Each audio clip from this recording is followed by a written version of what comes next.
కేవలం 50 లక్షల రూపాయలతోనే గాంధీలు 2000 కోట్ల రూపాయలను ఎలా సంపాదించారు? ఒక్కసారి 2010ని రివైండ్ చేసుకుందాం. నేషనల్ హెరాల్డ్ పత్రికను నడిపిస్తున్న ఏజేఎల్ సంస్థకు కాంగ్రెస్ కుటుంబం అప్పటికే 90 కోట్ల రూపాయల లోన్ ఇచ్చింది.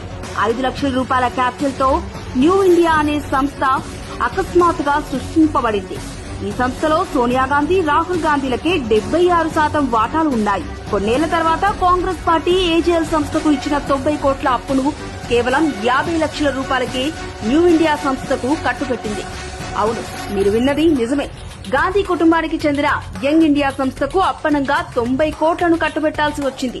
ఫలితంగా ఏజేఎల్ సంస్థ అప్పులను ఈక్విటీ షేర్లుగా కన్వర్ట్ చేసే అధికారం కోల్పోయింది. ఆ షేర్లతో యంగ్ ఇండియా సంస్థ ఏజేఎల్ లో 99 షేర్లను సొంతం చేసుకుంది. దీంతో ఏజేఎల్ న్యూస్ పేపర్ ని నడిపించే సంస్థగా కాకుండా రియల్ ఎస్టేట్ సంస్థగా మారింది. ఈ సంస్థకు ఢిల్లీ, లక్నో, ముంబై వ్యాప్తంగా 2000 కోట్ల విలువైన ఆస్తులున్నాయి. ఇలా కేవలం 50 లక్షలు 2000 కోట్లుగా మారాయి.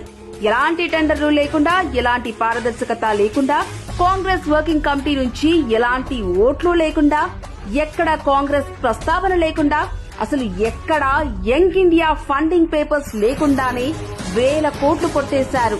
ఇది పెట్టుబడి కాదు, గాంధీ కుటుంబానికి వారసత్వంగా వచ్చిన ఓ కళ. ఎన్నో ఏళ్ల లెగసీ కలిగిన ఏజేఎల్ సంస్థను ప్రజాస్వామ్య విలువలు పాటిస్తున్నామని చెప్పుకుంటున్న ప్రైవేట్ వ్యక్తులు చాలా తెలివిగా దోచేశారు.